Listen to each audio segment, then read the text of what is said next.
Alléluia. La Bible nous parle de David en disant que la première fois que David est entré au palais, ce n'était pas parce qu'il avait tué Goliath. Vous comprenez ça? Il est entré au palais parce qu'il savait chanter.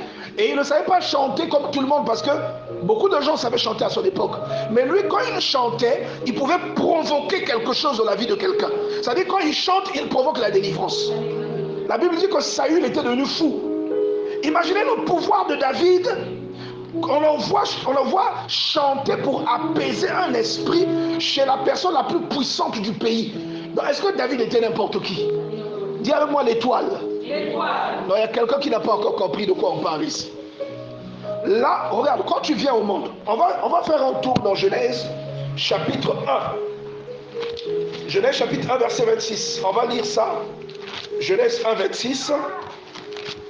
La Bible dit dans Genèse 1 26, puis Dieu dit, faisons l'homme à notre image, selon notre ressemblance. Je vais te préciser une chose que tu connais déjà, mais je te la précise.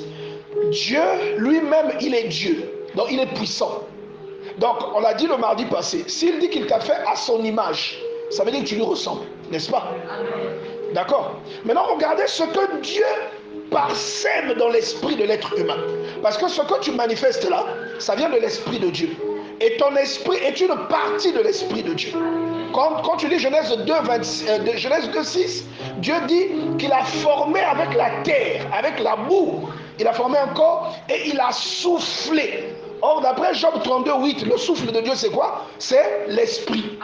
Est-ce que quelqu'un se souvient de ça? Amen. Donc, quand on dit que Dieu a soufflé dans l'homme, en réalité, c'est l'esprit de Dieu qu'il a déposé en toi afin que tu deviennes une âme vivante. Donc dans Genèse 2, verset 6, on dit, puis Dieu forma un corps de la poussière de la terre, et il souffla dans les narines un souffle de vie. Dans d'autres versions, on dit un esprit, et l'homme devint une âme vivante. Est-ce que vous comprenez ça? C'est pour ça que je dis, ton esprit, c'est une partie de Dieu. Voilà pourquoi la Bible dit que quand quelqu'un meurt, il dit son esprit retourne à Dieu. L'esprit qui retourne à Dieu, c'est comme si vous avez pris l'eau de la mer dans une bouteille, vous allez avec à la maison, vous faites 3 jours, ce qui symbolise la durée d'une vie, vous repartez à la mer, vous renversez l'eau dans la mer, ça c'est la mort. Donc l'eau là, que vous mettez dans une bouteille, qui peut me donner une bouteille? Est-ce qu'on peut me donner une bouteille d'eau maille? Ou bien même cette bouteille? Donnez-moi cette bouteille s'il vous plaît. Merci.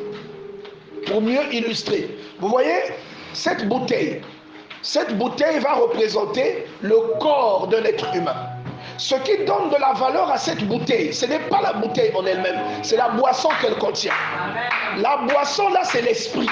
Est-ce que quelqu'un comprend cela? La boisson qui se trouve dedans. C'est pour ça que vous payez cette bouteille. Vous ne payez pas la bouteille vide. Si on vend la bouteille vide, même si elle est jolie, vous ne la payerez pas. La bouteille, même quand elle n'est pas jolie, s'il y a de l'eau dedans, que vous avez soif, vous payerez à cause de l'eau qui est dans la bouteille. Donc vous, en réalité, tout ce qui fait votre richesse, Dieu l'a déposé dans votre esprit. Dis avec moi esprit. Dieu l'a déposé dans votre esprit. Donc le jour où, voilà, j'aurais aimé faire avec une bouteille de maillot. Merci, merci maman Lise, donnez-moi une bouteille de maillot, c'est mieux. Vous voyez, imaginez que vous soyez parti à la mer et que vous ayez rempli cette bouteille avec l'eau de la mer. La mer, c'est Dieu. Dans cette analogie, la mer représente Dieu.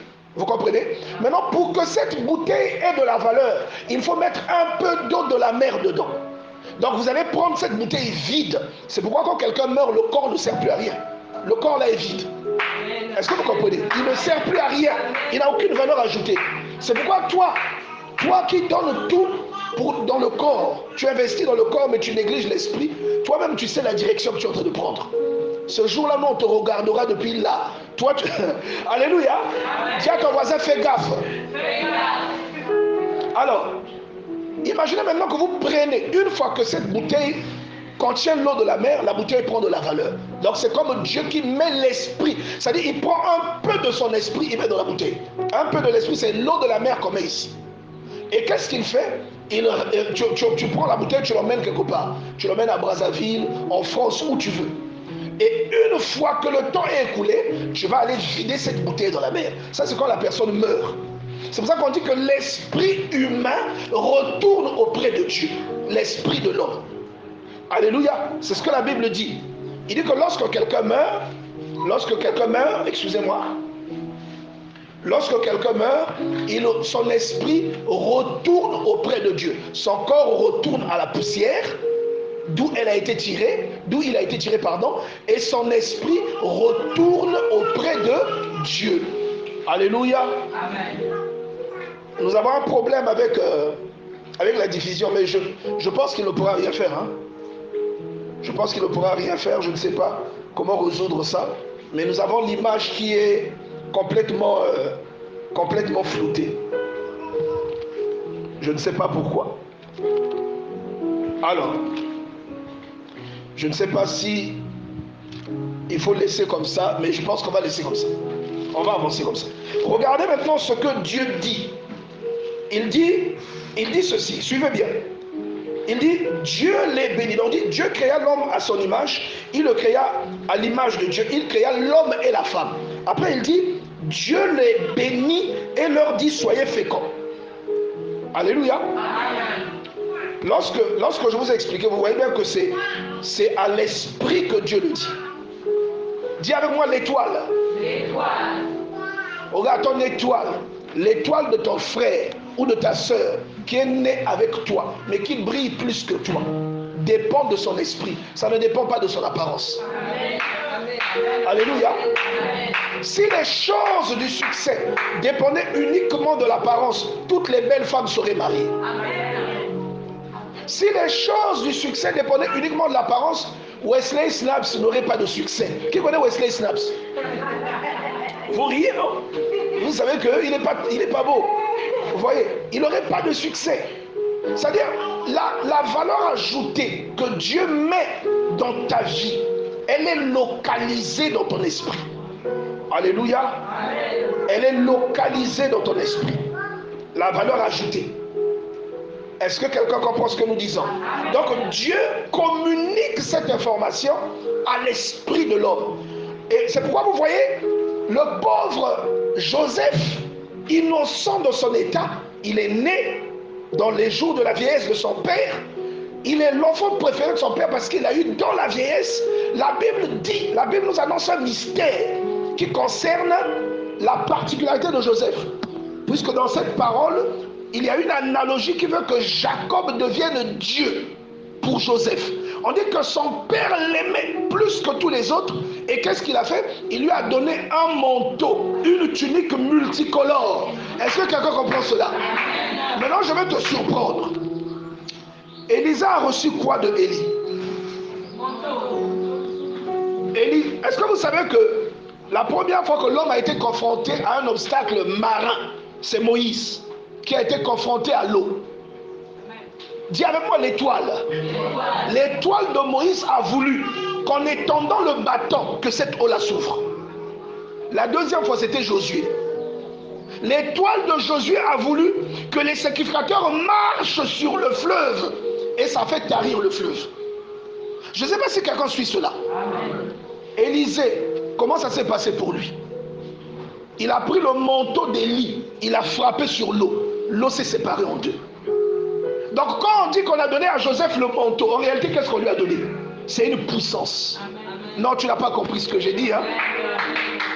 Tu n'as pas compris ce que j'ai dit. Alléluia. On a vraiment un problème avec la diffusion du... Le sang passe. D'accord. Donc on va continuer comme ça. Parce que ce n'est pas important qu'on soit visible. L'important, c'est surtout qu'on nous entende. Est-ce qu'on peut vérifier là, s'il vous plaît? C'est à quelle fréquence ici? D'accord. Donc, je vais répéter, bien aimé dans le Seigneur, que toute la puissance et la distinction, toute ton intelligence est localisée, non dans ton cerveau. Le cerveau n'est qu'un récepteur. C'est localisé dans ton esprit. Quelqu'un comprend cela? Pourquoi? L'apôtre Paul nous explique qu'il y a des choses que seul l'Esprit de Dieu peut comprendre. C'est-à-dire qu'il y a des connaissances de Dieu. Toi, pour les avoir, il faut que l'Esprit de Dieu te les communique. Amen, amen, amen. Il te les communique comment? Il te les communique par ton esprit. Parce que ton esprit est de la même nature que Dieu. Si vous avez un téléphone, on va dire comment? Android. Vous ne pouvez pas envoyer une image WhatsApp sur un pain chaud. Vrai ou faux? Vous pouvez envoyer une image WhatsApp sur un outil complexe. Vous avez un Android. Allez, vous voulez envoyer une image WhatsApp ou une vidéo sur un téléphone fixe de l'ONPT. C'est possible? C'est comme l'Esprit de Dieu avec notre esprit. La Bible dit que l'Esprit lui-même, c'est pas la peine d'interrompre. La Bible dit que l'Esprit lui-même intercède. Il n'y a que l'Esprit de Dieu qui peut connaître la profondeur de Dieu. Donc les révélations que vous sortez dans ce que vous faites, vous les sortez par l'intermédiaire de la connexion qui existe entre l'Esprit de Dieu et votre esprit. Et pire, vous avez été créé de manière à recevoir pleinement l'Esprit de Dieu en vous. Et la Bible confirme cela. Et lorsque vous le recevez pleinement, il vient activer des choses dans votre vie qui commencent à vous faire réaliser des miracles qu'on a vus. On a vu ça seulement chez Jésus. On a vu ça chez Élisée, on a vu ça chez Paul. Vous commencez à réaliser ça. Est-ce que vous comprenez cela? Maintenant, je vais t'expliquer une chose. Ce que j'ai envie de t'expliquer, ce que j'ai envie de te dire, c'est que l'étoile attire toujours le combat. On va repartir dans Genèse 37. L'étoile Kenaka Mindondo. S'il faut dire ça en Mulukutuba. Étoile Kenaka Mindondo. Donc toi, tu as l'étoile, non? Tu es content.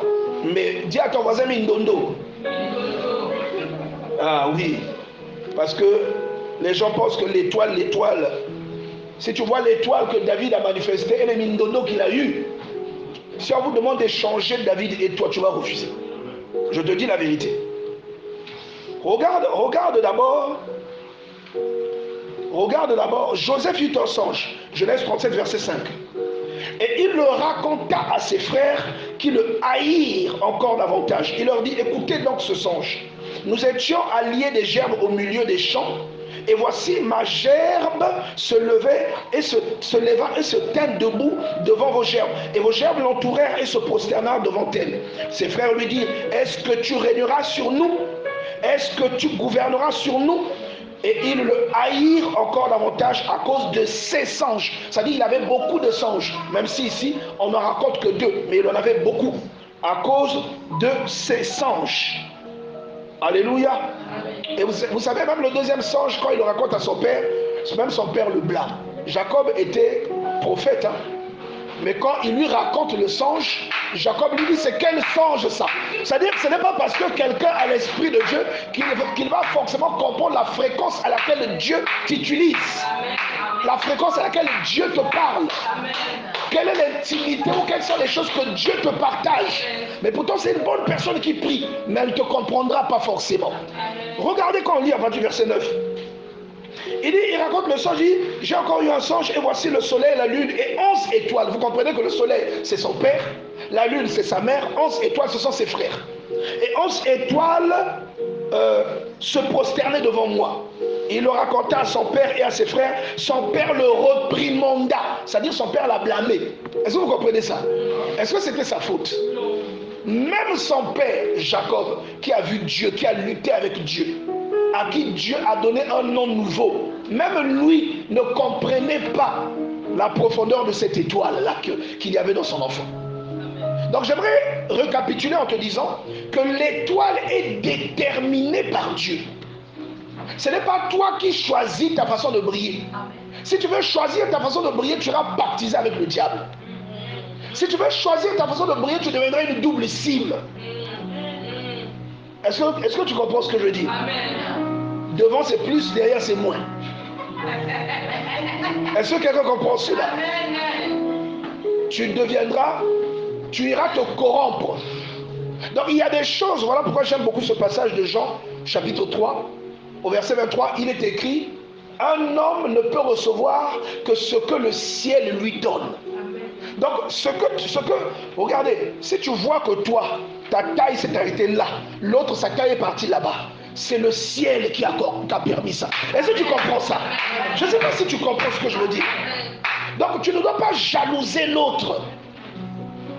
Je pense que vraiment, peut-être qu'on va devoir relancer ce live parce que c'est peut-être en train de jouer également sur notre audience. Je vois qu'on était à 10, mais on est redescendu à 4 personnes. Je ne sais pas ce que vous en pensez. Ça, ce sont les tentations. Hein, parce que là, c'est revenu là. Je dis merci à Dieu. Ouais, nous sommes à 8 là. D'accord. Alors, je disais ceci. Bien-aimé. Bien-aimé. J'aimerais vraiment que tu comprennes ce que je suis en train de te dire. Est-ce que tu sais que l'étoile que Dieu te donne, une personne peut la ressentir même lorsqu'elle ne te connaît pas? Est-ce que tu sais qu'il y a beaucoup d'attaques que tu subis? Tu te demandes qu'est-ce que tu as fait aux gens. Les attaques là sont attachées à l'étoile que tu as. Est-ce que quelqu'un comprend ce que je dis? Tu veux que je te le démontre? Je peux te le démontrer dans beaucoup d'endroits dans la Bible. Mais on va aller dans le livre de Matthieu. Ouvre le livre de Matthieu. Matthieu. On va aller au chapitre 2, si ma mémoire est bonne. Je vais te démontrer ce que je te dis. Matthieu chapitre 2. Je vais lire. Regarde. La Bible dit, Matthieu 2, verset 1. Jésus étant né à Bethléem de Judée, au temps du roi Hérode, voici les mages d'Orient arrivèrent à Jérusalem et dirent, où est le roi des Juifs qui vient de naître? Maintenant la question que je te pose, comment Jésus est né à Bethléem? Eux ils viennent de l'Orient là-bas. Parce que le Bethléem c'est le Moyen-Orient. Mais eux ils viennent de l'autre côté, de l'Orient, c'est-à-dire de l'Est, n'est-ce pas? Bon, comment ils ont su? Il n'y avait pas de téléphone. Est-ce que quelqu'un comprend ça? Est-ce que tout le monde avait vu l'étoile en question? Est-ce que vous remarquez qu'il n'y a que 3 personnes qui ont discerné qu'il y avait une étoile qui annonçait que quelqu'un de grand est né? C'est pourquoi il y a des gens que tu croises dans la rue qui peuvent te sous-estimer, mais il y en a qui voient bien qui tu es. Même au boulot, il y a quelqu'un qui te persécute parce qu'il voit qui tu es. Je ne sais pas si vous comprenez ça. Tout le monde ne peut pas clairement voir ton étoile. Mais il y a des gens, et la plupart du temps c'est des initiés, c'est des personnes qui ont un autre degré. Ils peuvent clairement voir ce qu'il y a en toi. Vous pouvez vous rencontrer la première fois, vous discutez, ils voient clairement ce que vous avez. Est-ce que vous comprenez ça? Je vous assure, bien-aimés dans le Seigneur, faites attention à ce passage. Vous allez comprendre beaucoup de choses. Une personne qui comprend ce message va cesser de se plaindre des problèmes qui lui arrivent. C'est-à-dire que comportement qui diminue. Tu vas comprendre qu'il y a des choses que tu vis. Tu les vis à cause de l'étoile qu'il y a dans ta vie. Parce que là, les mages sont venus voir Jésus, n'est-ce pas? Mais qu'est-ce qui va se passer? Ça va déclencher une attaque dans la vie de Jésus. Hérode va demander à ce qu'on massacre tous les enfants qui sont nés dans ce périmètre depuis l'âge de 2 ans jusqu'en bas. Maintenant, pourquoi les combats que tu vis t'étonnent? Dis avec moi l'étoile. On n'attaque pas quelqu'un qui n'a aucune valeur. On n'attaque pas quelqu'un qui ne vaut rien. Et une personne qui ne vaut rien n'attire pas des gens. Est-ce que vous comprenez ça? On ne donne pas sans avoir perçu une valeur ajoutée chez quelqu'un. Vous savez, ça va même dans les petites choses que nous sous-estimons. Vous pouvez être nombreux en train de tâtonner, mais vous, votre dimension change. Est-ce que quelqu'un comprend cela? Même la personne qui vous fait signer la chose, même si elle n'a pas clairement su pourquoi, mais son esprit a perçu de la valeur en vous. Cette valeur a un rapport avec qui vous êtes, avec l'étoile qu'il y a dans votre vie. Et j'aimerais aussi attirer l'attention des gens qui aiment échanger les vêtements avec d'autres personnes. J'aimerais attirer ton attention. La puissance d'Élie est passée à Élisée comment? Par le vêtement, n'est-ce pas? La femme à la perte de sang a été guérie Par l'intermédiaire de quoi? Le vêtement de Jésus, n'est-ce pas? Les malades qui guérissaient avec le linge que Paul avait utilisé, ils étaient guéris parce qu'ils sont en contact avec quoi? Le vêtement ou les linges de Paul. Maintenant, je vais vous poser une question. Je vais vous montrer une autre chose. Lorsque vous lisez dans la Bible, quand vous parle de David, vous voyez bien que David avait une grâce particulière. Est-ce que David était roi pendant que Saül était roi? Saül avait des fils, n'est-ce pas? Non, vous répondez timidement, je ne vous sens pas. 1 Samuel chapitre 17. 1 Samuel chapitre 18. 1 Samuel chapitre 18. Vous allez comprendre de quoi je vous parle. 1 Samuel 18. On va lire au premier verset.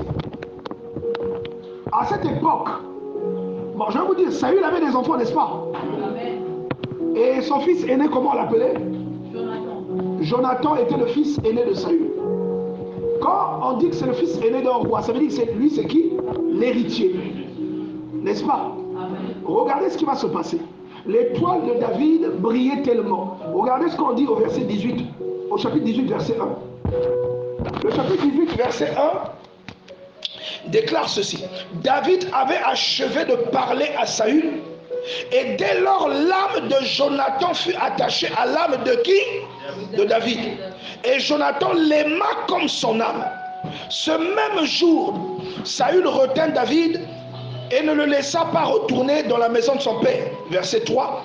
Jonathan fit alliance avec David parce qu'il l'aimait comme son âme. Il ôta le manteau qu'il portait. Quelqu'un commence à comprendre ici. Alléluia. Est-ce que quelqu'un comprend qu'il vient de lui donner la royauté? Est-ce que tu sais que même quand Dieu décide, il faut parfois que les hommes permettent? Est-ce que quelqu'un comprend cela?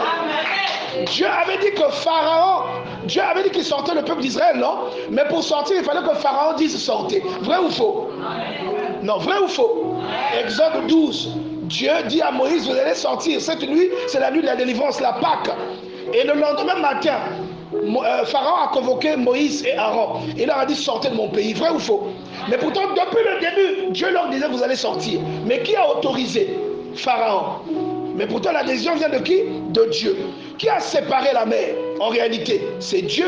Dans Exode 14, la Bible dit que Dieu a soufflé sur l'eau et l'eau se séparait. L'eau a formé une muraille de part et d'autre. Mais pour que l'eau se sépare, vous allez voir qu'il a fallu que Moïse autorise. Il a fallu que Moïse lève le bâton. Est-ce que vous comprenez? Dieu a dit que David allait être roi. Est-ce que quelqu'un comprend ça? Mais regardez l'héritier. Qu'est-ce que l'héritier fait? Il prend son manteau, sa ceinture et son épée et il les donne à David. Qu'est-ce qu'il vient de faire? Il vient de lui donner la royauté. Dis avec moi l'étoile. Fais attention avec tes effets personnels. Fais attention avec tes effets personnels. On peut détruire ta vie avec tes effets personnels. Quelqu'un comprend ça? On a détruit Samson avec quoi? Avec ses cheveux. On va considérer les cheveux comme un effet personnel. Parce que c'est une substance qui est attachée au corps. Donc ça fait partie intégrante de sa vie. Fais attention. Est-ce que vous savez qu'il y a des femmes qui se sont retrouvées dans les mariages à cause de leurs cheveux?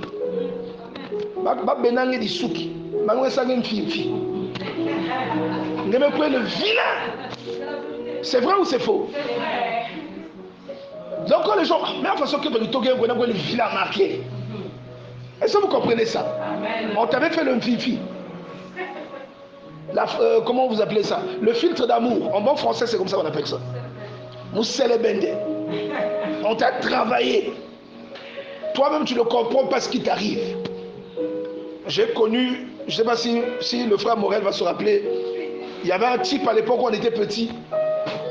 Je ne vais pas dire son nom, parce qu'il y a des gens qui nous suivent. Le type là, il était boiteux, mais il avait aussi une déformation. Vous savez, quand quelqu'un souffre de la méningite, il avait une déformation au niveau du... Il avait un bras replié. Le type là a fait rage avec les filles du quartier, les grandes sœurs qui étaient jolies là. Il a fait rage, mais il louchait, il boitait et il avait une main. Bon, je vais imiter. Il était comme ça, il marchait comme ça. Son secret, c'était quoi? Il te disait seulement bonjour. Dès qu'il te dit bonjour, c'est fini. Est-ce que... Non, donne-moi un amen, s'il te plaît. Est-ce que quelqu'un comprend ce que je suis en train de dire? Fais attention avec tout ce qui peut rentrer en contact avec ton corps. Sauf si Dieu vous convainc. Les vêtements que vous donnez à quelqu'un, vaut mieux que ce soit des vêtements que vous n'avez pas portés. Alléluia. Sauf si Dieu vous convainc que même ce que vous avez porté, vous pouvez donner. Parce que ce que vous avez porté est imprégné de qui vous êtes. C'est imprégné de votre étoile. On peut vous éteindre avec votre vêtement. On peut vous nuire avec votre sous-vêtement. Vous le savez? Est-ce que vous savez qu'on peut vous rendre impuissant, chez nous les hommes, avec votre sous-vêtement? Quelqu'un comprend ce que je dis ici? Lorsque nous venons au monde, comme je l'ai dit au début, Dieu donne une instruction à notre esprit. Bon, il ne la donne pas, genre par exemple si un bébé est conçu, après Dieu lui parle, non. Parce que Dieu, c'est à la création qu'il nous a parlé à tous. Il y a quelqu'un qui croit que Dieu avait créé seulement Adam et Ève. Et chaque fois que quelqu'un tombe enceinte, Dieu va vite dans le laboratoire créer un être humain pour que l'être humain la naisse. Il y a quelqu'un qui croit ça, vous savez ça? Il ne comprend pas que lorsqu'on parle de la création dans Genèse chapitre 1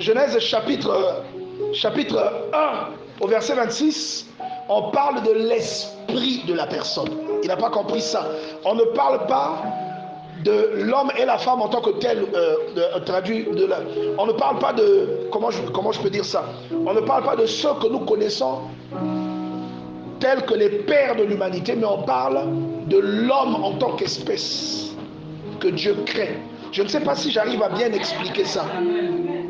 C'est pour cela que vous voyez qu'il y a une précision qui est donnée en Genèse 2 qui vous parle maintenant d'un corps que l'on forme et d'un esprit qui est inséré dans le corps. C'est pour... Vous voyez qu'il y a une différence. D'accord? Celui qui est fait à l'image de Dieu ne meurt pas. Il retourne à Dieu. Mais celui qui est fait avec le corps, il meurt, il retourne à la poussière. Je ne sais pas, il y a quelqu'un qui ne comprendra pas bien ce que j'essaie d'expliquer ici. Donc, il y a des choses... Regarde, quand on a dit que Dieu a créé l'homme et la femme, vous voyez que dans Genèse 2, verset 6, on ne dit pas ça. On dit que Dieu a créé seulement l'homme.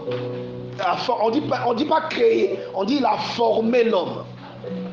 Vous remarquez ça? Amen. Ce qui est spirituel n'est pas formé. Amen. Vous comprenez? Ce qu'on forme, on le modèle. Amen. Je ne sais pas si vous comprenez ça. Amen. Je pense que ce mot est utilisé exprès pour illustrer le fait de façonner quelque chose. Amen. Est-ce que quelqu'un comprend? Amen. Vous pouvez façonner, modeler un pot. C'est ce que le potier fait. D'accord? Mais vous ne pouvez pas façonner de l'eau. Vous voyez? Donc, il vous dit clairement qu'il a créé l'homme et la femme à son image. Et j'explique très souvent, écoutez, moi je suis un homme, le frère Christian est un homme, le frère Christ est un homme, mais on ne se ressemble pas. Est-ce que vous voyez ça? Chacun de nous ressemble à quelqu'un. Mais pourtant, Dieu dit qu'il a fait l'homme à son image. Maintenant, où est l'image de Dieu entre nous trois? Ou entre moi, le frère Christian, le frère Morel, le frère Christ, qui ressemble vraiment à Dieu? Vous comprenez ça? Donc ce qui ressemble à Dieu, ce n'est pas le corps. Moi je vois la soeur Irène, je vois son frère. Vous voyez ça? Bon, entre elle et son frère qui ne me ressemble pas, et moi qui ressemble à ma soeur, qui ressemble à Dieu de nous quatre? C'est pour vous dire que ce qui ressemble à Dieu, c'est la partie en nous qui ne meurt pas. C'est l'esprit. C'est ce qui est créé dans Genèse 1, 26. Vous comprenez ça? Et ce qui est créé là, c'est créé au même moment pour tout le monde. Sœur Irène, tu as été créée au même moment qu'Adam et Ève. Je ne sais pas si vraiment vous allez comprendre ce que je vous dis. Dieu n'est pas retourné créer d'autres personnes. Il a créé l'homme et la femme. C'est-à-dire qu'il a créé une espèce avec deux genres.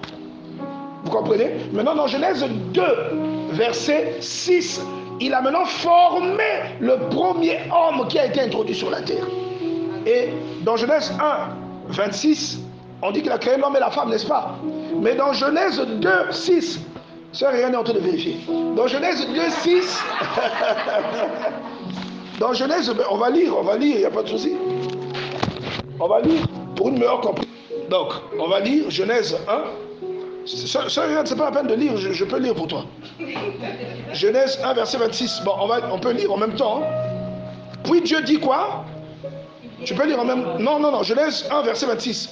Maman Irène, tu peux lire en même temps que moi. Puis Dieu dit quoi? C'est pas grave. Faisons l'homme à notre image, selon notre ressemblance. Bon, maintenant, question numéro 1. Maman Irène, est-ce que toi et ma victoire vous ressemblez? Mais pourtant, on dit que l'homme ressemble à Dieu. Bon, maintenant, quand on dit qu'ici, il a créé l'homme à son image, là, c'est quoi? Est-ce que tu comprends ça? Donc, il dit, faisons l'homme à notre image. Et regarde la précision. Il les créa, verset 27, il créa l'homme à son image, il les créa à l'image de Dieu, il créa l'homme et la femme. Maintenant, quand tu viens dans Genèse 2, au verset 6, on dit quoi? Au verset 5, on dit, il y avait point d'homme pour cultiver le sol, mais une vapeur, verset 6, se levait de la terre et arrosait la surface du sol. L'Éternel Dieu forma l'homme de la poussière. Donc Dieu est poussière. Mais puisqu'il a créé l'homme à son image, il est poussière. Vous comprenez que là, ce n'est plus ce qu'il disait tout à l'heure où il a dit qu'il a créé l'homme à son image. Parce que sincèrement, si tu ressembles à Dieu, ça veut dire que Dieu a la salive dans la bouche. Est-ce que tu comprends ce que je dis?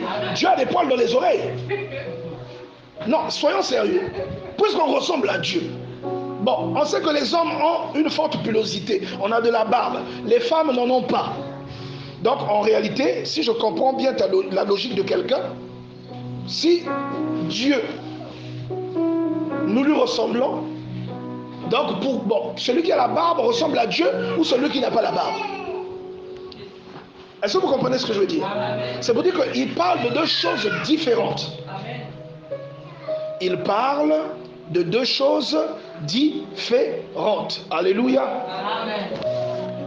Voilà pourquoi il précise qu'il a créé l'homme et la femme à son image. Mais au chapitre 2, verset 6, il dit, il a créé, au verset 7, il dit, l'Éternel forma, là il utilise le mot créer, il utilise maintenant le mot former. L'Éternel Dieu forma l'homme de la poussière de la terre. Si l'homme est l'image de Dieu, ça veut dire que Dieu aussi est formé avec la poussière de la terre. Est-ce que tu comprends ça? Donc tu vois que ce n'est pas pareil. De la poussière de la terre. Et il souffla dans ses narines. Tu comprends que dans Genèse 1, l'homme qu'il a créé est vivant.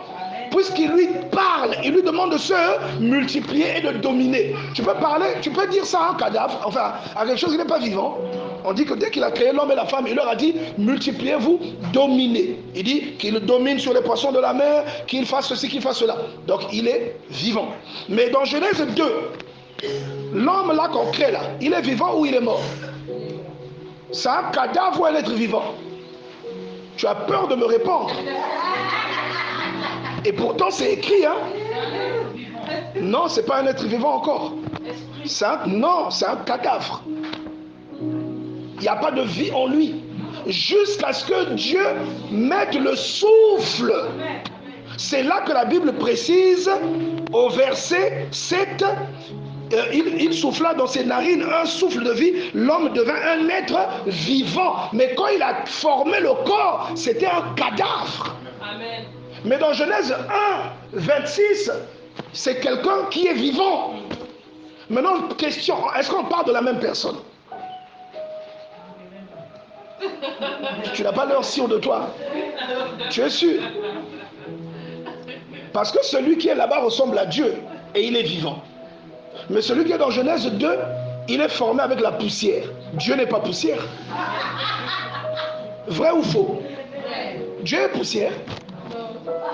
Dieu dit à l'homme, tu es poussière, tu retournes à la poussière. Mais est-ce que Dieu est poussière? Mais pourtant, dans Genèse 1, on dit qu'il a formé l'homme, il a créé l'homme à son image. Maintenant, l'image de Dieu là, c'est quoi? Alléluia. Je vais te poser une question simple pour que tu comprennes ce qui se passe ici. Les miracles que tu fais, tu ne les fais pas grâce à ton corps. Tu les fais grâce à la partie qui est en toi et qui ressemble à Dieu. Tu comprends cela? Amen. Permettez que nous ayons cette petite parenthèse. Parce qu'on parle de l'étoile. Ton étoile est dans ton esprit. Ton étoile est reliée à ton esprit. Il y a des gens, même si elle n'est pas jolie, on va l'épouser. Toi, tu es jolie, on ne t'épouse pas. Vrai ou faux? Amen. Il y a des gens, non, oncle Abbé, tu es dans Mongo, mais que toi, tu es. Vous n'avez jamais vu ça? Mais qui est pas que cela à Kentie? Vous n'avez jamais remarqué ça? Est-ce que vous voyez ce que je dis ici? Dis avec moi l'étoile. Il y a des choses qui sont ficelées depuis le monde des esprits. Donc il y a des efforts ou des choses que vous manifestez. C'est un don. Quand on dit don, peut-être que c'est le mot don qui t'embrouille. C'est un cadeau. Don, ça vient du fait de donner. C'est quelque chose que Dieu te donne. Tu vois ça? Dieu te donne ça. Il y a des choses parfois que le frère Christian peut faire naturellement.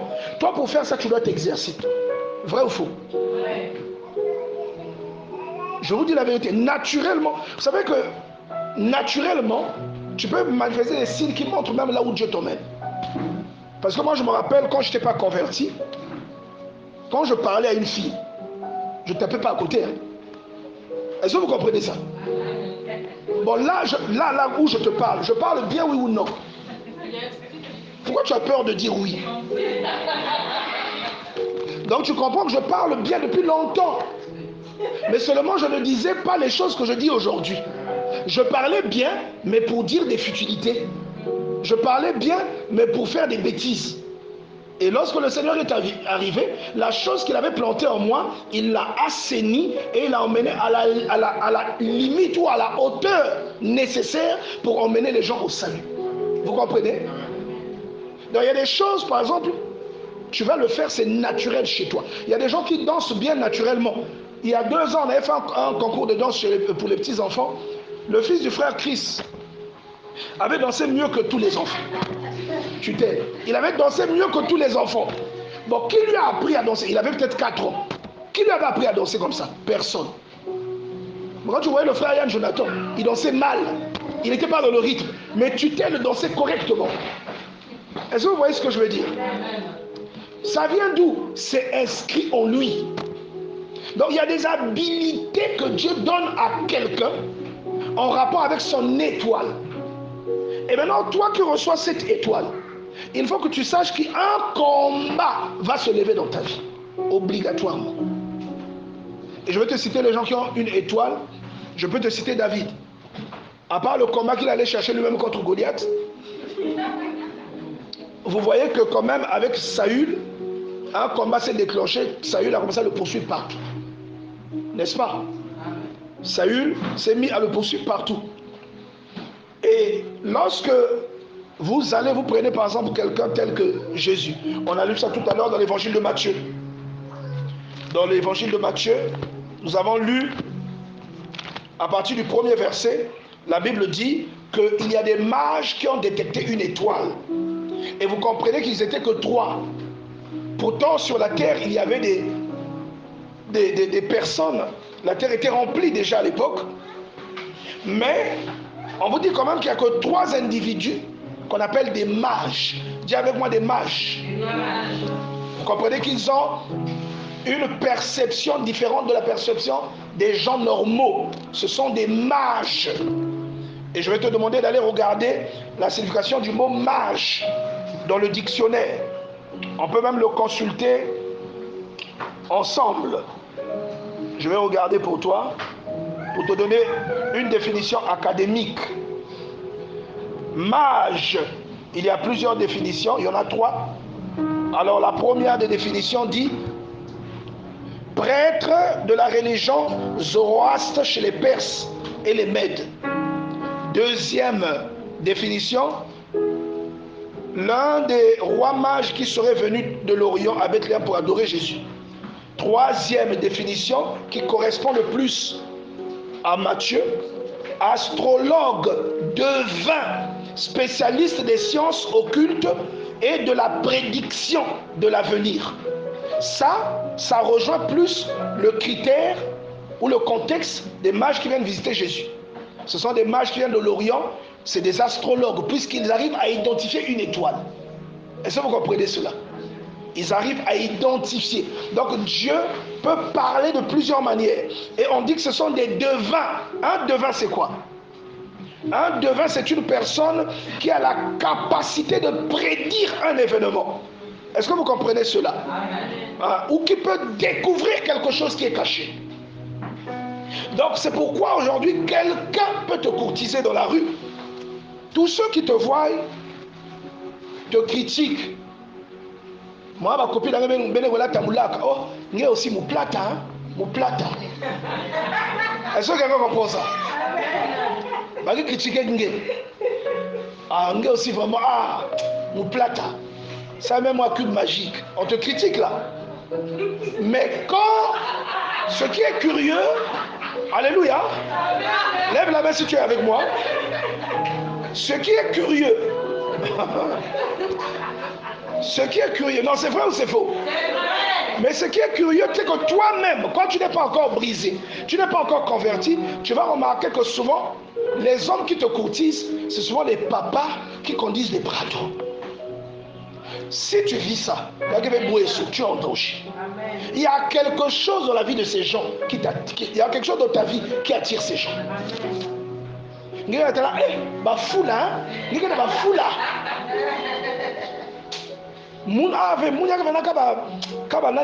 sugar daddy.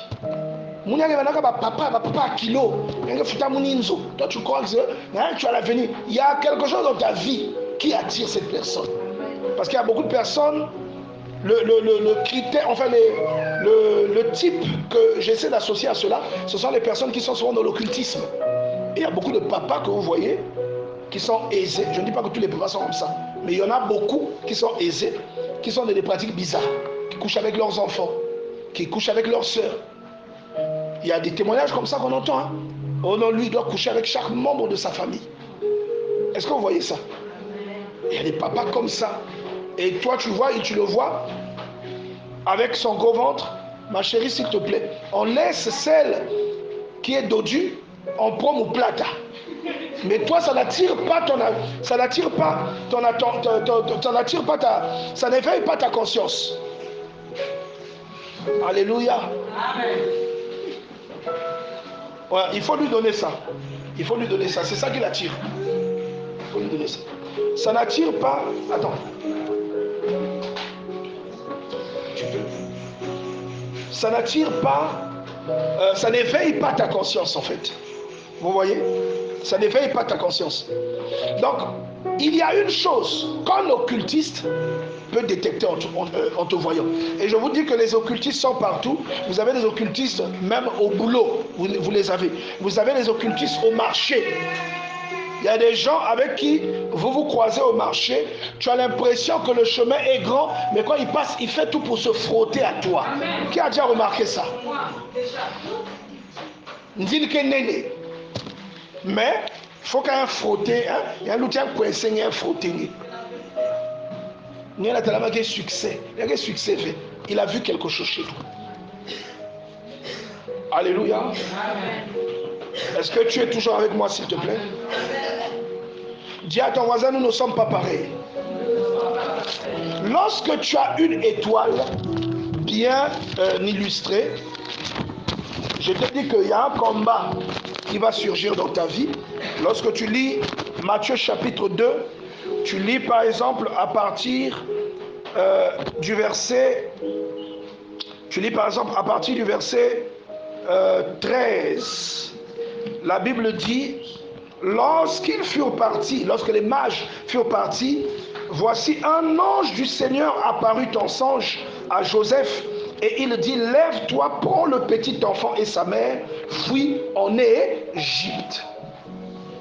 Quelqu'un comprend? Amen. Pourquoi on a demandé à Joseph de fuir avec Jésus? Parce que Hérode voulait faire mourir Jésus.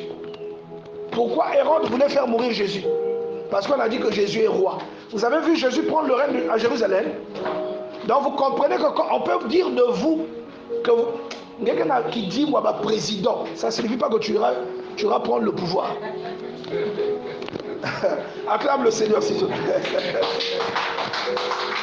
Oh, ça c'est quelle façon d'acclamer toi aussi. Oh. Ça ne signifie pas que tu iras prendre le pouvoir. Tu comprends ça? Amen. Et quand tu as ce genre d'étoile, tu es par exemple dans l'armée ou quelle que soit la compagnie, tu vois que partout là où tu travailles, on te mettra toujours en haut. Amen. Qui a déjà remarqué que partout il est toujours en haut? Si on parle encore haut, on parle. Alléluia. Amen. Je vous dis la vérité. Tu vas remarquer que même quand tu arrives neutre, on te met toujours en haut. C'est une étoile. C'est une étoile. Chez les autres, c'est pas qu'on te met toujours en haut. Chez les autres, dès que tu essaies de vendre quelque chose, ça marche toujours. Ça marche toujours. C'est seulement ce que toi tu portes. Les gens trouvent que c'est joli. Je me rappelle, quand j'étais encore mince, dans les années 2008-2009, Madame Kilo faisait le commerce des vêtements. Moi, j'étais content parce que j'avais toujours un exemplaire d'un vêtement. Si elle vend 10 vêtements, j'avais toujours un exemplaire cadeau. Vous savez pourquoi? Parce qu'il suffisait que je porte ce vêtement, que j'aille avec au travail. Je vais lui ramener au moins 5 clients, 6 clients. Automatiquement, mais je dis ça devant elle, automatiquement. Maman, tu te souviens de ça, non? Pourquoi? Parce que le même vêtement, quelqu'un peut le porter, on ne va pas trouver ça waouh. Mais dès que toi tu le portes, je me suis mis à côté. Dis avec moi l'étoile. Oui, l'étoile s'illustre dans plusieurs domaines. Ça ne veut pas dire que Dieu a fait ça pour un top modèle. Non, c'est seulement la quantité de lumière qui est en toi qui a tendance à faire briller tout ce que tu touches ou tout ce que tu fais. Est-ce que quelqu'un se reconnaît dans ce que je dis? La quantité de lumière qui est en toi te fait réussir même là où les gens doivent échouer. Toi, tu réussis toujours. C'est-à-dire, c'est un truc qui fait que même quand tu ne peux pas, tu peux. Même lorsque tout le monde voit que non, là, il ne pourra pas, mais toi, tu peux toujours. Des phénomènes bizarres. C'est-à-dire, c'est un phénomène qui vient toujours remplir des vides, là où les vides se créent. Là où des vides se créent, ça vient remplir des vides. Est-ce que vous comprenez ça? Je vous ai dit qu'il fut un temps où j'avais eu des soucis avec une voiture que j'avais. Et donc un vide commençait à se créer. Alléluia. J'avais eu des soucis. Moi, j'aime pas marcher à pied. Hein. J'aime la voiture. Donc j'avais eu des soucis avec une voiture que j'avais. Et pendant que le vide se crée, j'ai dit la voiture là est en train de me compliquer la vie. Vous savez quoi? Quelqu'un est sorti de nulle part et m'a donné une voiture. Est-ce que vous comprenez ça? Amen. La personne en question est ici avec nous. Hein? Est-ce qu'on peut acclamer le Seigneur?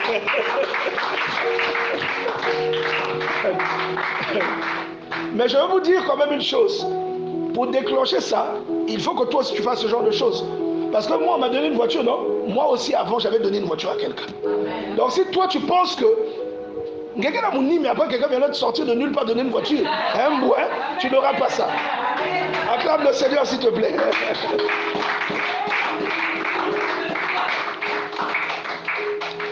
Frère Morel,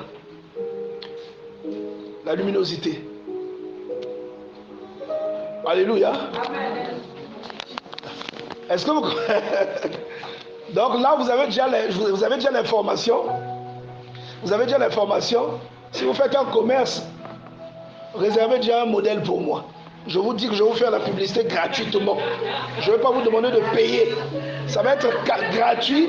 L'essentiel que moi je garde seulement le modèle là. L'essentiel que je garde seulement le modèle en question. Une personne qui a une étoile particulière, alléluia. Je ne vous entends pas, hein, c'est bizarre. Je ne comprends pas pourquoi je ne vous entends pas. Une personne qui a une étoile particulière, même lorsqu'elle arrive chez vous, dans votre maison, elle peut faire briller ce qu'il y a dans votre maison. Quand elle devient votre amie, elle peut faire marcher les choses que vous entreprenez.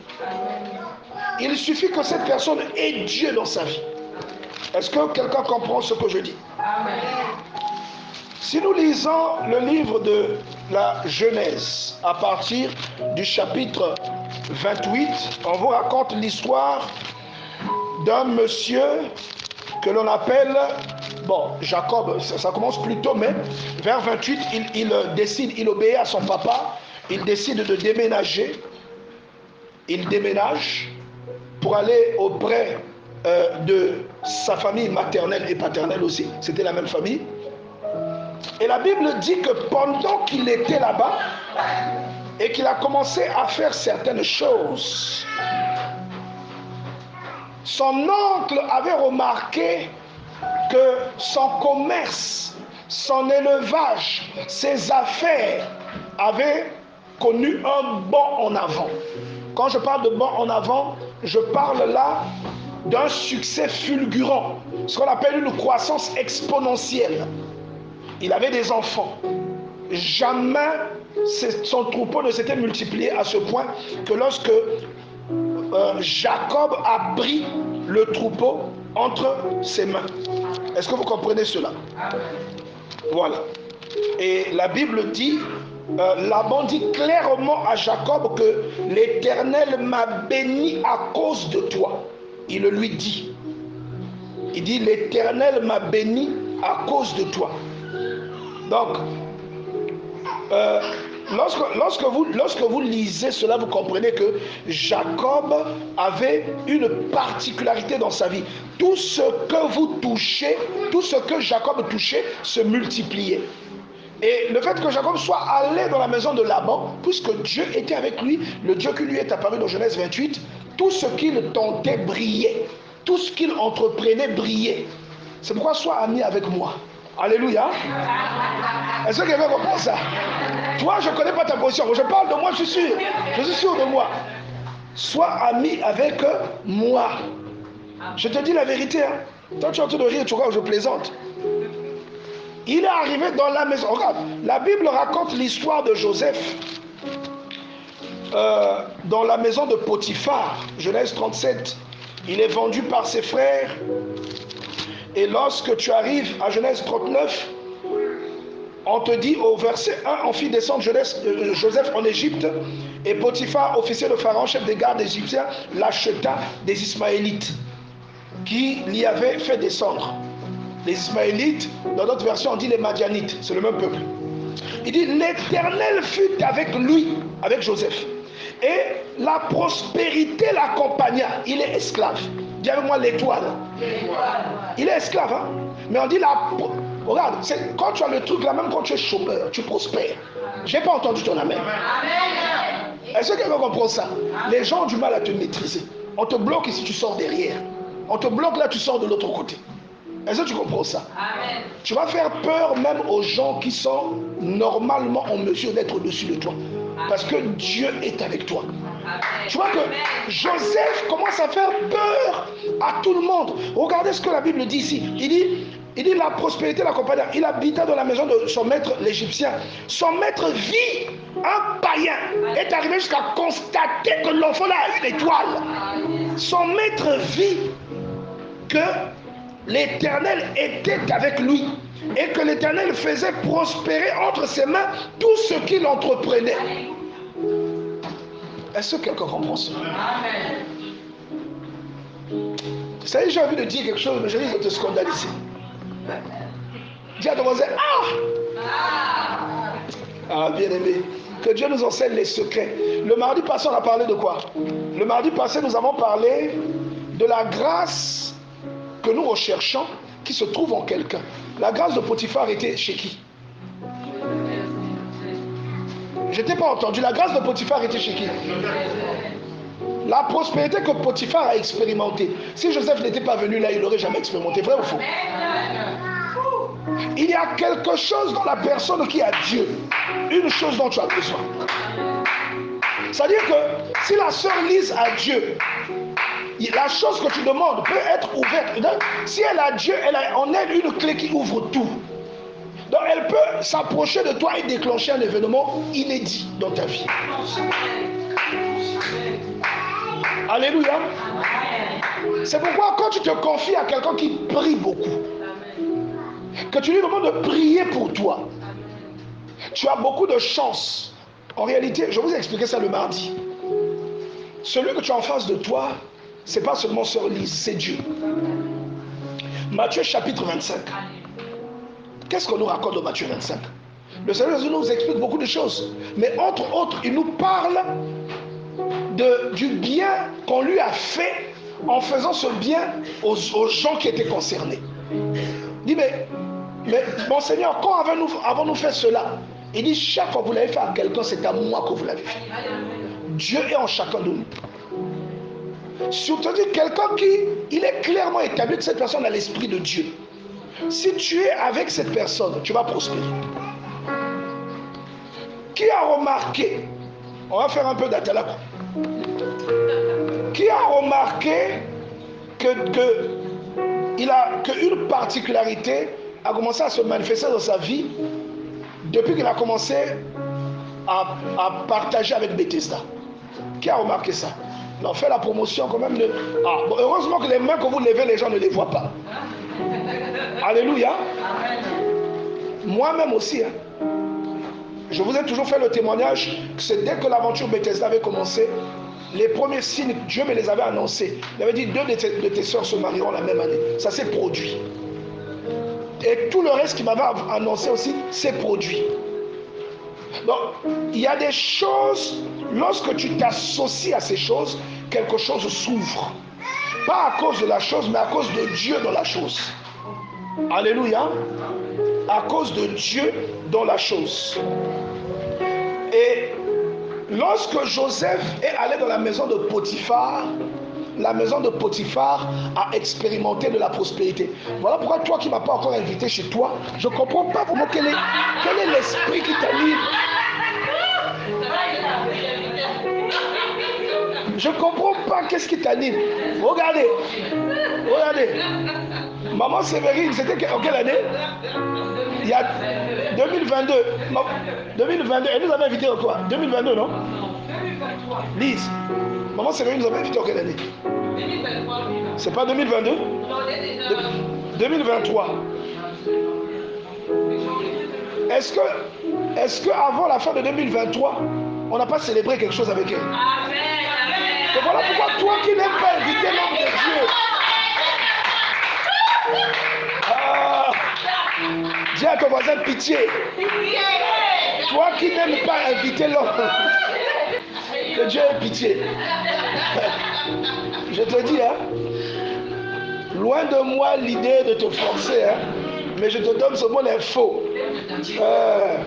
Parce que maman Sévérine nous a invités là-bas, elle a pris soin de nous, et c'était bien, c'était beau, et on a célébré avec elle avant la fin de l'année. Vous voyez ça? Vous voyez ça? Donc toi, continue avec tes zigzags. Dieu te voit, dis à ton voisin, Dieu te voit. Vous savez, dis avec moi l'étoile. L'étoile que tu as va faire que même lorsque tu es dans une prison, la prison n'impactera pas ce que tu es appelé à manifester. On parle de Joseph dans la prison. Dans le verset 40, dans le chapitre 40, on raconte qu'il a expliqué les songes, les chansons et le panetier du Pharaon. Et la Bible précise dès le départ, quand tu lis, toujours dans Genèse 39, quand tu lis Genèse 39, on va dire à partir même du verset 13, on parle de la femme de l'autre qui essaie de le courtiser. Et finalement, avant la fin du verset, on raconte qu'il allait en prison. Mais on te dit quand même que même dans la prison, Dieu était avec lui. La Bible dit au verset 21, Genèse 32, verset 21, l'Éternel fut avec Joseph.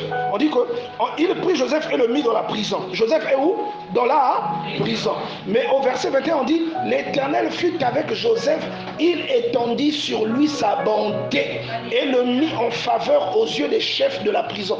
Dis avec moi l'étoile.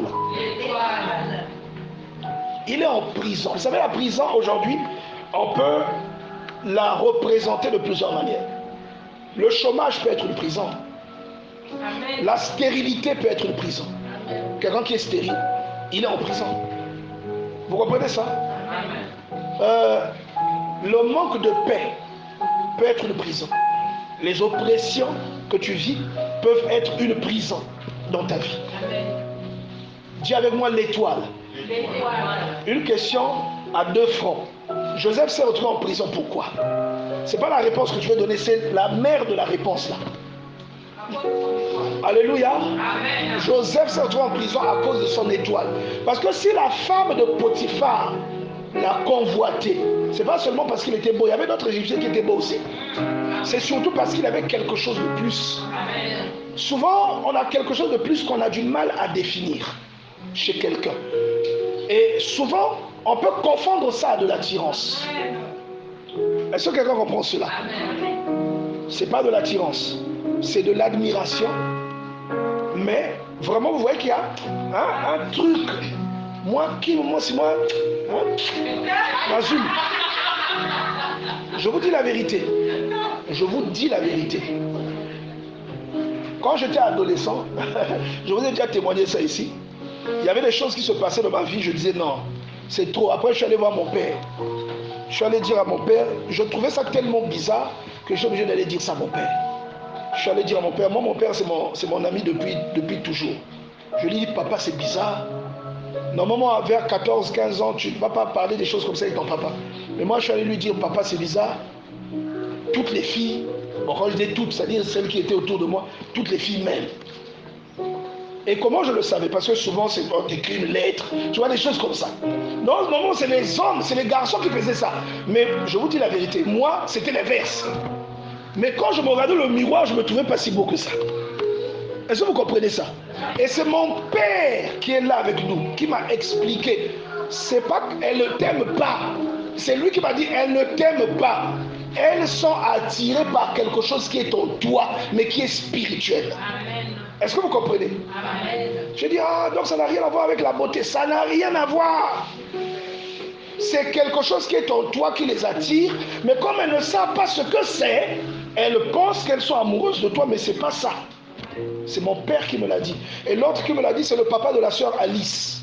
Le papa d'Alice. Lui aussi, il me l'avait dit. Parce que c'est un truc qui commençait à me préoccuper. Mais à face, tu vois un peu. On passe avec... bon, ouais, elle vient de citer le surnom qu'on m'avait donné. Le chouchou de ces dames.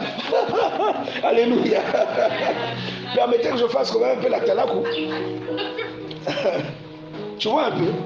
Je vous assure, bien-aimés dans le Seigneur, je vous assure que ce que je vous dis ici, c'est le genre de choses que Joseph a subi. Quand vous repartez dans le livre d'Exode au chapitre 1, c'est le genre de choses même que Moïse subit. Exode chapitre 1, lisons. Tu vois, oui, ta Bible, Exode n'est pas dans le Nouveau Testament, s'il te plaît. C'est dans l'Ancien Testament. C'est juste après Genèse. Est-ce qu'on est d'accord? Tu lis Exode chapitre 2, pardon. On va lire à partir du verset 5.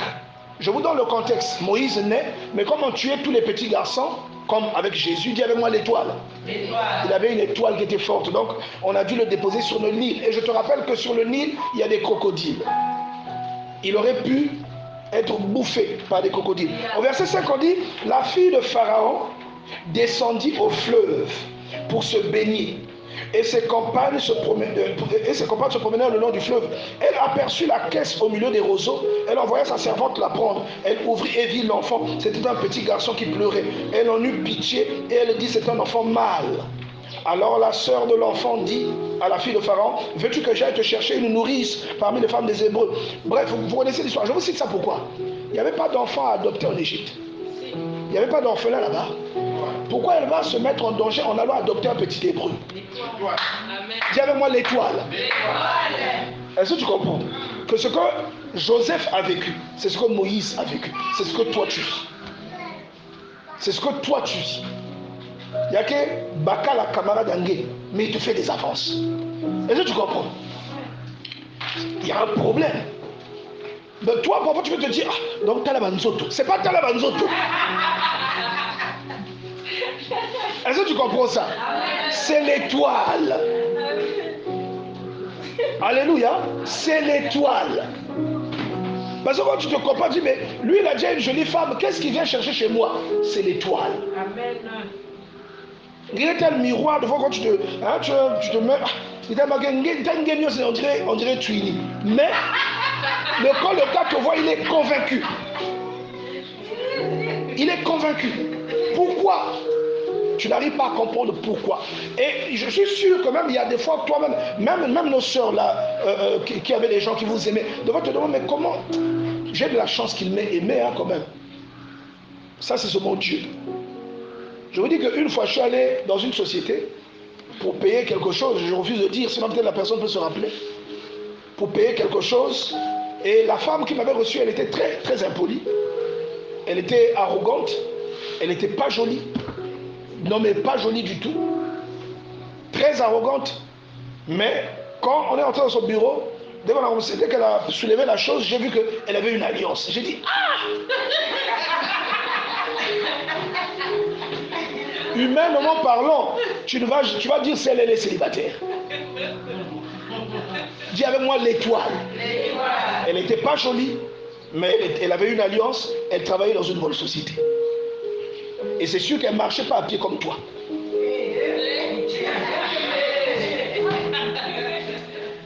Alléluia. On va un tout petit peu déborder aujourd'hui. Mais il y a aussi des gens qui ne savent pas. Il y a des gens qui éteignent eux-mêmes leur étoile. Si Joseph n'avait pas obéi à Moïse, plutôt à Dieu, en fouillant avec Jésus, parce qu'il y a des gens, non, j'ai confiance en Dieu. Toi, tu es plus que Jésus. On a dit à Joseph de fuir avec Jésus. Jésus. La Bible te dit que la plénitude divine habitait en lui. Toi, on te dit, protège ton enfant. Ne l'emmène pas à tel endroit. Ah, Dieu va protéger. Tu l'emmènes. Donc, l'enfant est plus que Jésus. Alléluia. On te dit, attention, mais toi, tu veux seulement emmener. Donc, l'enfant là est plus que Jésus. Il y a des gens qui tuent l'étoile eux-mêmes. L'étoile d'une personne obéit à une logique. Il y a des choses, si tu les associes avec ta vie, tu vas rétrécir. Tu vas te dessécher. Est-ce que quelqu'un suit ce que je dis? Il y a des choses, si tu les insères dans ta vie, ton étoile peut faire que ta copine peut sortir avec un homme marié. Toi, si tu sors avec un homme marié, tu n'évolueras jamais. Mais elle sort avec un autre marié, elle a avorté 5 fois. Mais dès qu'elle oublie l'homme marié là, elle tombe sur quelqu'un qui l'épouse et elle met directement au monde. Ma passa, malmos. Je t'ai pas entendu acclamer.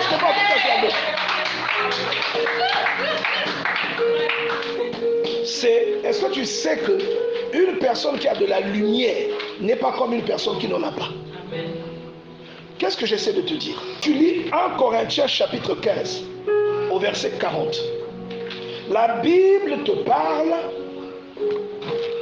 de la différence de brillance d'une étoile par rapport à une autre. Amen. 1 Corinthiens chapitre 15. Je vais lire à partir du verset 40. 1 Corinthiens 15. Voilà, verset 40. La Bible dit, il y a aussi des corps célestes et des corps terrestres. Mais autre est l'éclat des corps célestes, autre est celui des corps célestes. Et il dit, autre est l'éclat du soleil, autre est l'éclat de la lune. Tu comprends ça? Autre est l'éclat des étoiles. Même une étoile diffère en éclat d'une autre étoile. Si le frère Morel brille, il ne brillera pas comme le frère Christ. Chacun brille à la limite que Dieu lui a conférée. Est-ce que vous comprenez ça?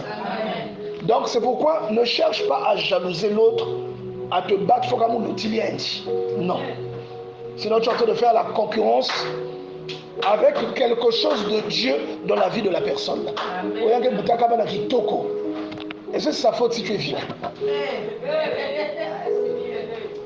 Est-ce que quelqu'un comprend cela? Bon, toi, Est-ce que tu comprends? Donc il faut faire attention avec ces choses-là. On ne brille pas tous de la même manière. Nous ne sommes pas tous pareils. Et j'ai l'habitude de dire que ce que Moïse, on va terminer par là, ce que Moïse a manifesté, il l'a manifesté sans jeûner. Amen. Amen. Amen. Maintenant, toi, manifeste ça. Amen. Alléluia. Amen. Il n'a pas jeûné pour faire des miracles. Il a jeûné alors qu'il était dans la présence de Dieu pour avoir des révélations. Le décalogue, il a reçu, la Bible dit que 40 jours et 40 nuits devant la présence de Dieu. Mais pourtant, dans Exode chapitre 3, on te raconte qu'il est en train de faire paître. Mais il a fait des miracles là, séance tenante, il a fait des miracles. Les miracles là venaient d'où? Toi-même seulement, ton enfant est malade, prie pour ton enfant pour que la fièvre parte. Tu souffres. Tu commences à blâmer l'enfant. Oh nom de Jésus! Tu commences à crier. Parce que la fièvre ne part pas. Lui, on lui a dit jette le bateau, il a jeté un nyoka. Il n'a pas jeûné pour ça. Il y a des choses qu'on ne force pas. Parce que c'est à nous. Lui, il n'a pas jeûné pour ça parce que c'était à lui. Dieu le lui avait donné. Tu comprends ça? Amen. Donc tout comme tu vois, il y a un frère, il y a un attaque brado. Dieu lui a donné sa grâce. Amen. Toi qui reçois les efforts que tu fais, même Jakarta ne les a fait. Tu dois apprendre le contentement. Dis à ton voisin le contentement. Le contentement. Tu vois ça? Tu vas vendre ton âme à Satan, ça me regarde prado. Après, pardon, nous nous cercueille. Vraiment que Dieu nous aide à comprendre cela. On ne brille pas tous de la même manière. On peut naître de même père d'un même père et d'une même mère, mais on est différents. Abel et Caïn sont nés de même père et de même mère. Mais Caïn ne brillait pas autant qu'Abel. Jacob et Ésaü étaient jumeaux. Mais Jacob brillait plus que Ésaü. Dis avec moi l'étoile. Et les combats que Jacob a eu, Ésaü ne les a pas eus. Tu vois, la Bible dit, la Bible parle de l'étoile de Jacob en disant la bénédiction qu'il avait été pour son oncle. Ensuite, la Bible parle de Joseph en disant la bénédiction qu'il avait été pour toute sa famille. La Bible parle de Moïse en disant la bénédiction qu'il a été pour tout le pays d'Israël. La Bible parle de Jésus en disant la bénédiction qu'il a été pour nous tous.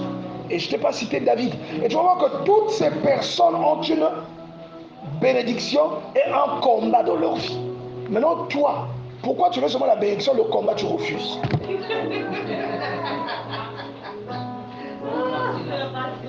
Tu veux seulement les voyages, les biens, mais le combat, la partie du combat, là, tu refuses.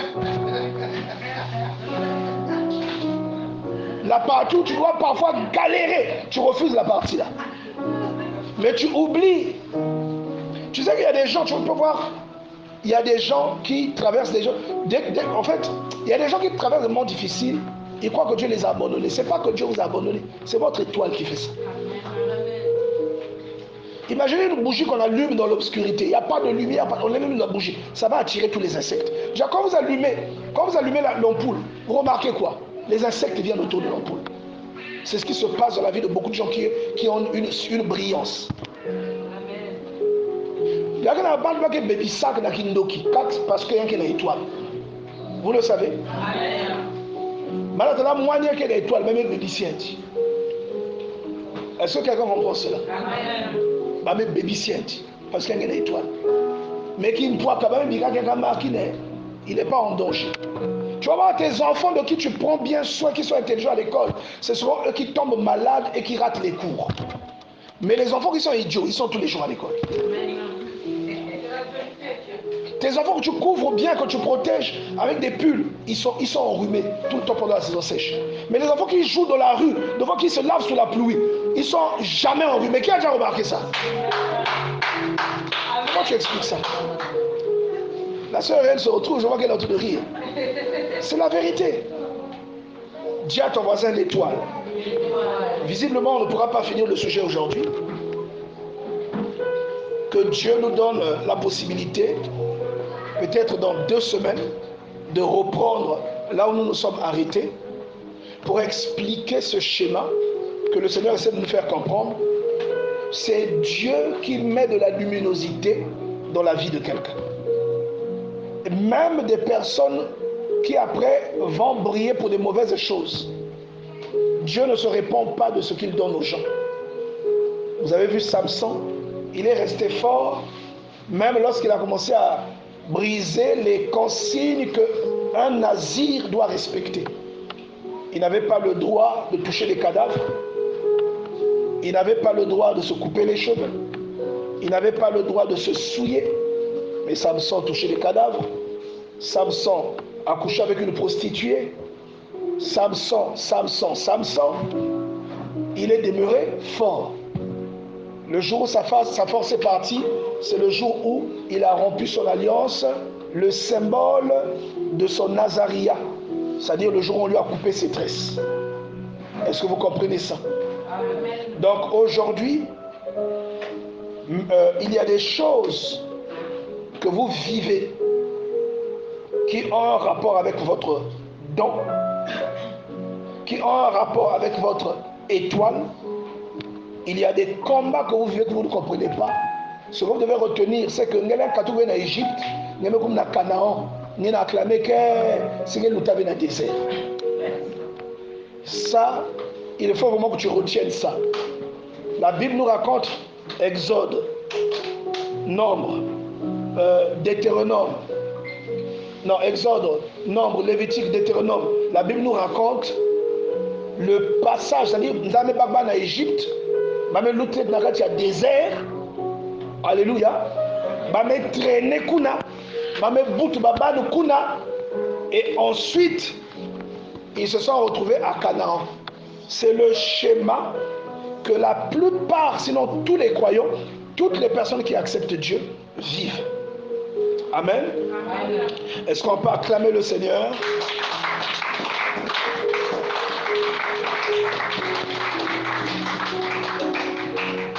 Je vais demander que on peut interrompre le live.